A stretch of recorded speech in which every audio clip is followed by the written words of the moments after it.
Então vamos falar sobre a importância do estudo do Antigo Testamento, porque o Antigo Testamento é importante.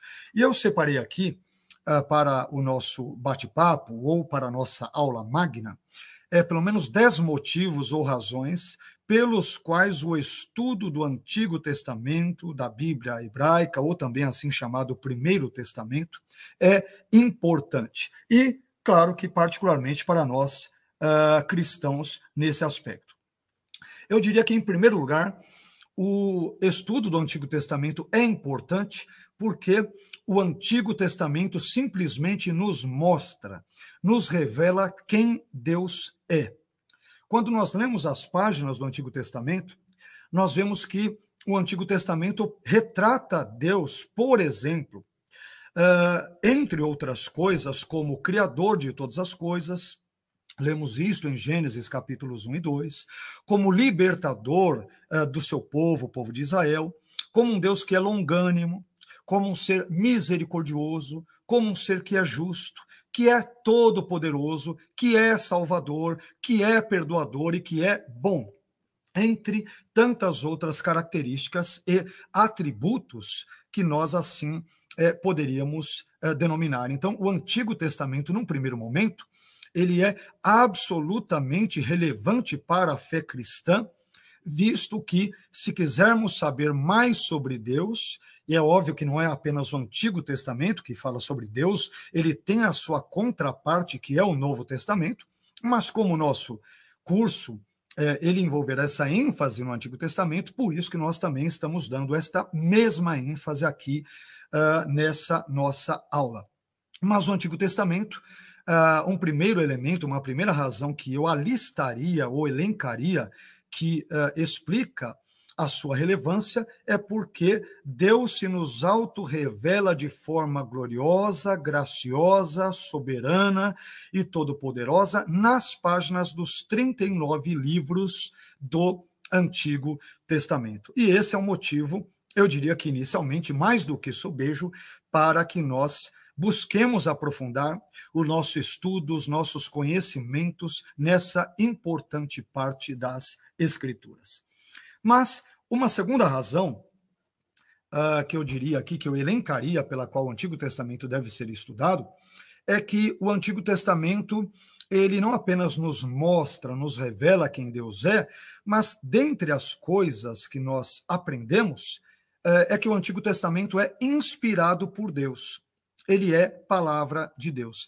E isso, curiosamente, além de vários trechos do Antigo Testamento que apontam para isso, mas eu chamo a atenção de vocês para um texto neotestamentário, uma vez que há uma correlação entre Antigo e Novo Testamentos. Existe o conhecido texto de 2 Timóteo, capítulo 13, versículo 16, também o versículo 17, que diz o seguinte: toda a Escritura é inspirada por Deus. Essa expressão aqui em grego, a expressão passagrafê theopneustos. Toda a Escritura é inspirada por Deus e útil para o ensino, para a repreensão, para a correção, para a educação na justiça, a fim de que o homem de Deus seja perfeito e perfeitamente habilitado para toda boa obra.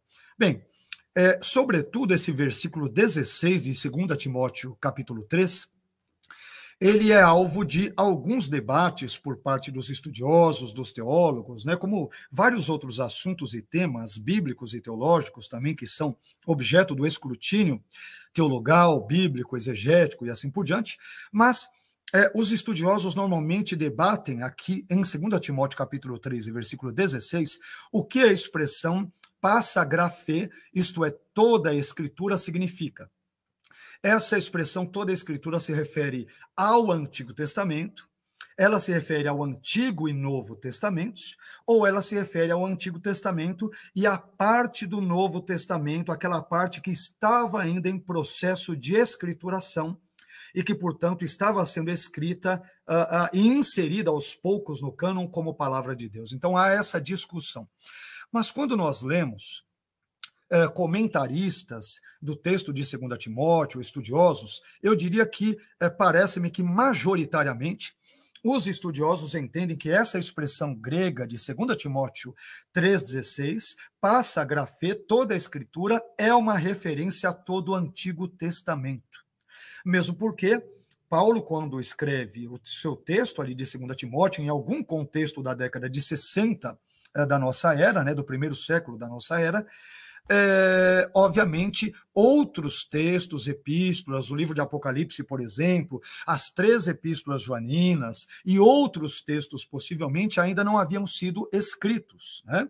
Ao que tudo indica, textos como 1ª, 2ª, 3ª João e Apocalipse só foram escritos após a década de 70 ou 80. Apocalipse ainda, muitos estudiosos irão situá-lo entre os anos 80, 85 até 90, 93, 95, mais ou menos depois de Cristo. Então, a opinião majoritária, ao que tudo indica, entende a expressão toda a Escritura como uma referência ao Antigo Testamento, ou seja, todo o Antigo Testamento é inspirado por Deus. O que, evidentemente, não quer dizer que o Novo não seja, mas nesse contexto histórico, e a partir desse contexto histórico em que o apóstolo Paulo escreve, evidentemente inspirado pelo Espírito Santo, parece-nos que ele não está se referindo em 2 Timóteo capítulo 3, versículo 16, a toda a Bíblia, incluindo o Novo Testamento, mesmo porque o Novo Testamento, como eu disse, não havia ainda sido concluído. E, portanto, nós temos aqui mais uma razão para estudarmos de forma mais aprofundada o que será tratado nesse curso de pós-graduação da FAESP, para estudarmos o Antigo Testamento de uma forma um pouco mais detalhada, mais detida, mais pormenorizada. Então, em segundo lugar, o Antigo Testamento é importante nos estudos bíblicos, teológicos, porque simplesmente ele é inspirado por Deus. Como entendemos, é importante deixar essa nota muito bem clara aqui, toda a Bíblia composta de Antigo e Novo Testamentos é igualmente inspirada por Deus. Mas, em terceiro lugar, nós encontramos uma terceira razão para estudarmos o Antigo Testamento, e a terceira razão é esta. O Antigo Testamento, ele representa cerca de 75% de toda a Bíblia. Isto é, 3/4 das Escrituras são compostos daquilo que nós denominamos de Antigo Testamento, Bíblia Hebraica, Primeiro Testamento e assim por diante. O Antigo Testamento, portanto, ele vai ter ali as suas características mais peculiares que cabe-nos aqui mencionar. Por exemplo, 98% do Antigo Testamento ele foi escrito em hebraico e apenas 2% em aramaico, trechos de Esdras, trechos de Daniel, um versículo isolado de Jeremias, capítulo 10 e versículo 11, e uma expressão específica do livro de Gênesis. Esse montante todo dará, por exemplo, resultará nesse percentual aproximado de 2%. Então, como 3/4, 75% aproximadamente de toda a Bíblia é composta por aquilo que é o Antigo Testamento, logo, isto também nos dá razões mais do que sobejas para que dediquemos a nossa atenção, dediquemos o nosso estudo, investamos o nosso tempo, a fim de compreendermos essa parte significativa da Bíblia. Lembrando que nós cristãos adotamos como Bíblia estes 75% aproximadamente que são o Antigo Testamento, mais os cerca de 25%, né, que é o Novo Testamento. O Novo Testamento, ele é 1/3, como obviamente a gente pode ali perceber, né, 1/3 aproximadamente do tamanho do Antigo Testamento. Além disso, o Antigo Testamento abrange um período de aproximadamente 1000 anos. Então, esses elementos em conjunto nos mostram como nós temos elementos absolutamente relevantes no Antigo Testamento que são dignos, absolutamente dignos, visto que também são palavra de Deus, dignos de serem estudados de forma mais minuciosa, mais detalhada e assim por diante. Mas existe um quarto motivo, uma quarta razão pela qual o Antigo Testamento deve ser estudado, e esta razão é a seguinte: o Antigo Testamento ele responde aquelas principais inquirições, as principais questões, os questionamentos que intrigam a humanidade, ou tem intrigado e inquietado a humanidade desde tempos muito remotos e muito longínquos, né? A Bíblia nos dá respostas a perguntas muito importantes da existência humana. Por exemplo, Deus existe? A Bíblia já começa presumindo essa verdade no livro de Gênesis, ali no capítulo 1, versículo 1, quando diz que no princípio Deus criou os céus e a terra.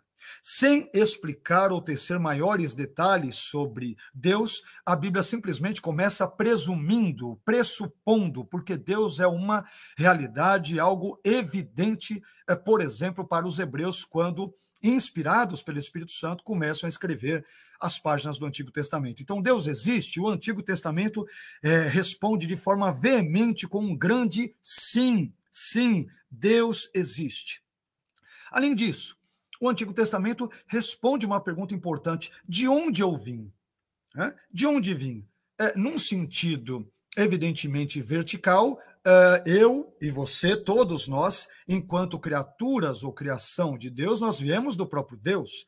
Agora, num sentido, digamos que horizontal, viemos do pó da terra, como vai nos deixar claro o texto de Gênesis, a partir ali do contexto do capítulo 2.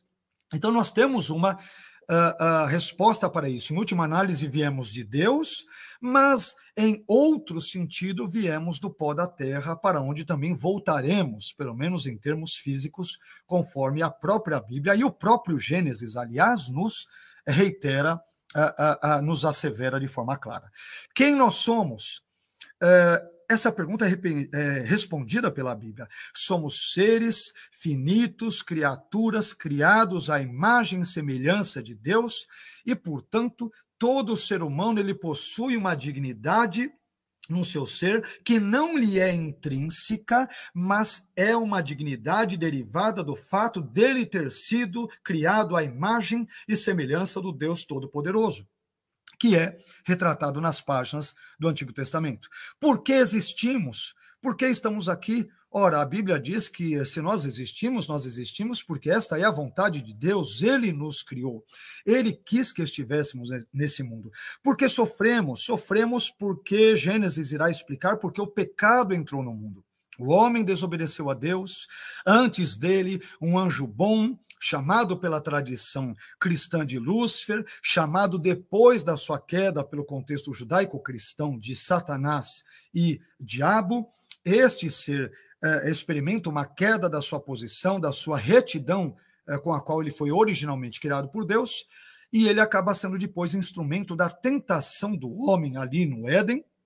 Evidentemente, lemos isto a partir de uma combinação de textos, tanto Gênesis como Apocalipse, Antigo e Novo Testamentos, vendo os dois testamentos como uma unidade, e isso irá explicar, por exemplo, por que o mal, o sofrimento entra no mundo, porque o homem desobedeceu a Deus e a partir de então o pecado entra em cena na história, e com o pecado, todos os males, por exemplo, espirituais, males morais, males físicos, males materiais de todos os tipos, de todas as ordens e todas as sortes, entram em cena na história humana. E para onde eu vou? Daniel, no capítulo 12, por exemplo, vai dizer que os justos, eles vão resplandecer, vão experimentar da vida eterna. Assim como os ímpios, eles vão desfrutar ali da perdição eterna. Nós temos isso, por exemplo, no livro do profeta Daniel, no capítulo 12. Então, percebamos, por estas informações, obviamente, evidentemente aqui compartilhadas de forma muito resumida, que o Antigo Testamento ele responde estas questões que tanto atormentam filósofos, teólogos, para não dizer pessoas do senso comum, a humanidade, desde que esta se vê como existente nesse contexto terreno em que Deus assim nos inseriu. Então, o Antigo Testamento busca também responder a estas questões. Bem, mas além disso, em quinto lugar, nós também descobrimos um outro motivo importante pelo qual o Antigo Testamento deve ser estudado. E esse motivo é o seguinte: o Antigo Testamento ele possui um caráter pedagógico. O Antigo Testamento possui um caráter pedagógico. Veja só o que Paulo vai nos dizer no texto de Romanos. Paulo vai dizer aqui, vai nos dar uma informação muito importante, quando ele diz o seguinte: como está escrito, as injúrias que te ultrajavam caíram sobre mim, pois tudo quanto outrora foi escrito, para o nosso ensino foi escrito, a fim de que, pela paciência e pela consolação das Escrituras, tenhamos esperança. Esse texto aqui de Romanos, quando ele cita ali o versículo 3, como está escrito, Paulo está citando um trecho do Salmo 69, 9. E depois, no versículo 4, né, aqui em Romanos 15, 4, ele vai dizer: pois tudo quanto outrora foi escrito, fazendo referência, a julgar pelo versículo 13, ele está citando aqui o Antigo Testamento. Então, Paulo diz: aquilo que está escrito, por exemplo, no Antigo Testamento, foi escrito para o nosso ensino. E este ensino, por sua vez, tem o propósito de nos proporcionar paciência, consolação e esperança a partir dos dados presentes nas Escrituras. E, mais uma vez, tendo em vista o contexto aqui de Romanos 15, versículo 3, parte B, Paulo, ao citar Salmos, né, o Salmo 69, 9, está, por exemplo, dizendo que o Antigo Testamento, ele tem um caráter, um perfil, uma característica pedagógica. Ele nos instrui, né, acerca da vida cristã, do nosso relacionamento com Deus. Ele nos ensina questões legais, questões éticas, questões familiares, questões espirituais. E todas estas questões, os personagens veterotestamentários, os patriarcas Abraão, Isaque e Jacó, depois Moisés, mais adiante ainda Davi, né?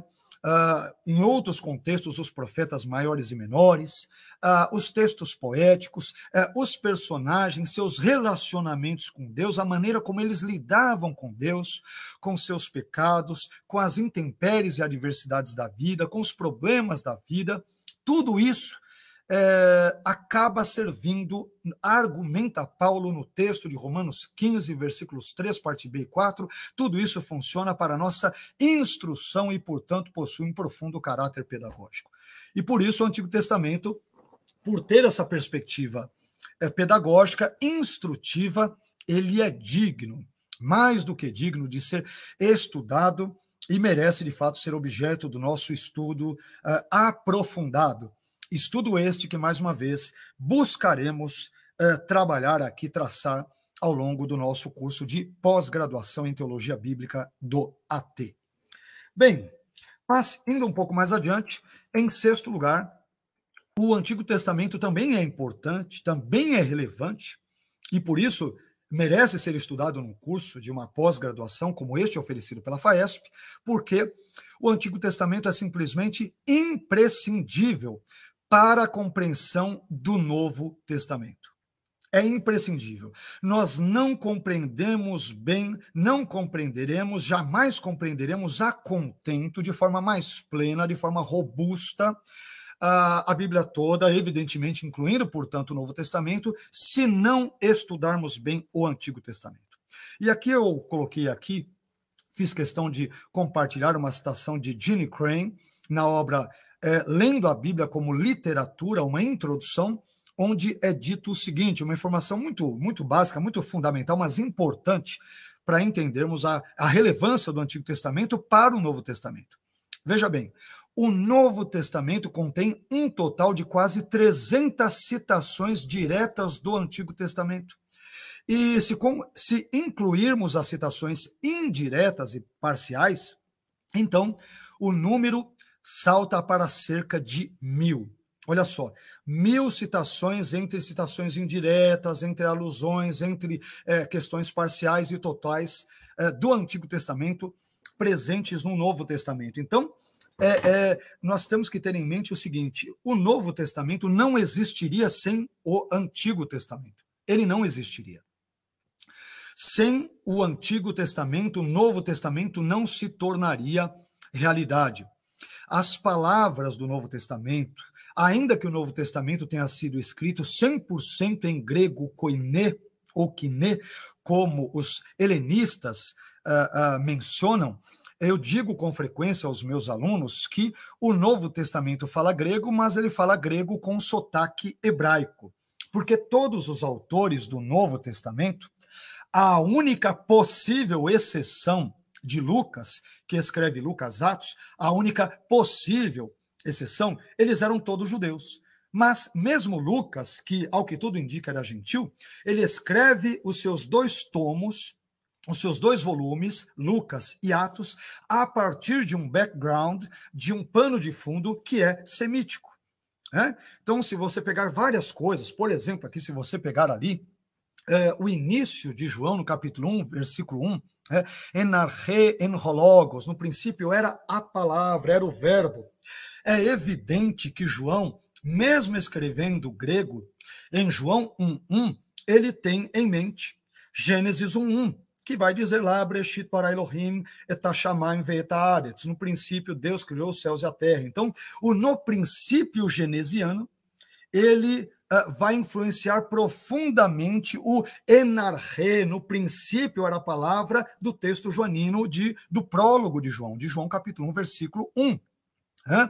Entre tantos outros elementos, questões linguísticas, terminológicas e assim por diante, ainda que escritas em grego no Novo Testamento, mas elas têm por trás de si um background, um pano de fundo, uma conceituação semítica. Por quê? Porque quase todos os autores do Novo Testamento, como eu disse agora há pouco, a única possível exceção de Lucas, eram judeus. E, portanto, é natural que perspectivas teologais e linguísticas hebraicas, a teologia do AT, elementos, personagens e eventos do Antigo Testamento estejam presentes e sejam ecoados, sejam citados, sejam reverberados, relidos, pregados em todas ou ao longo de quase todo o Novo Testamento.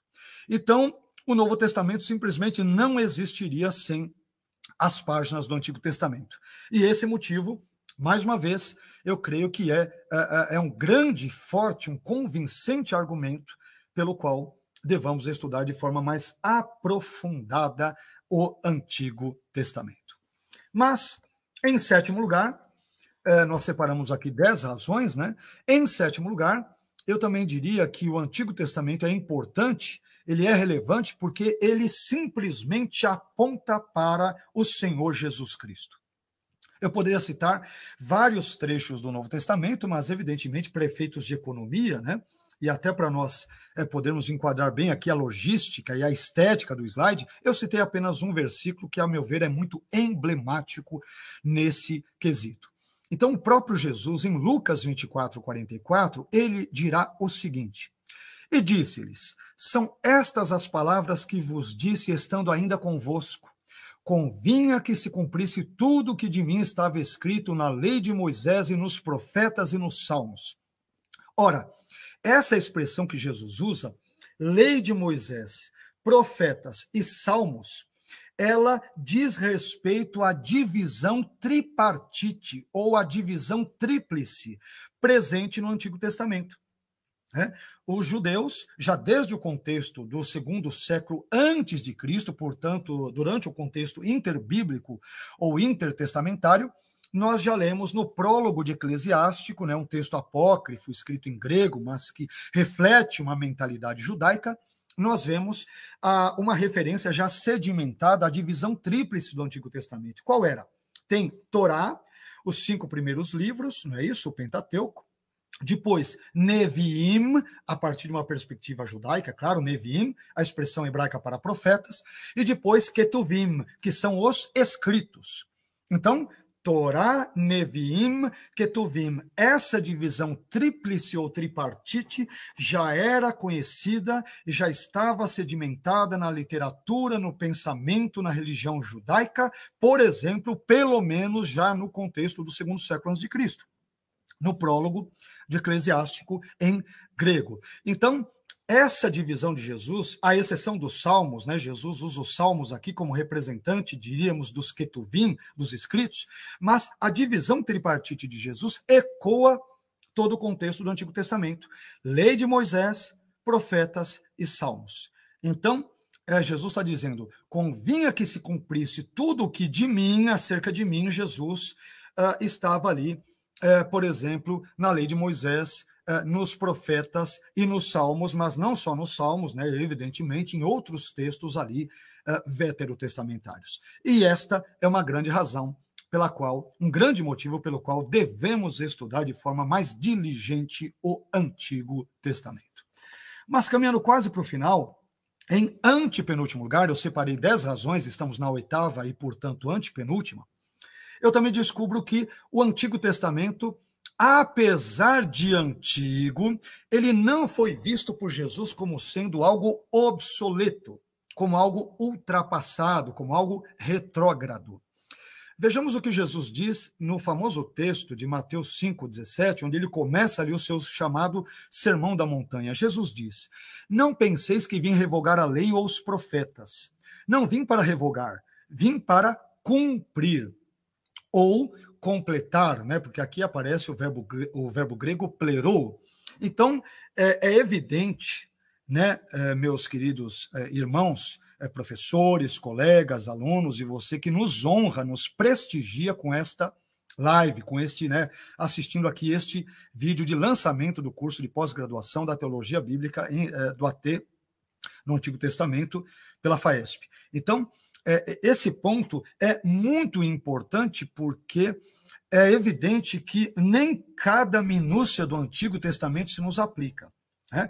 Por exemplo, os sacrifícios de animais, eles, nesse sentido, claro, eles se tornam ultrapassados e obsoletos.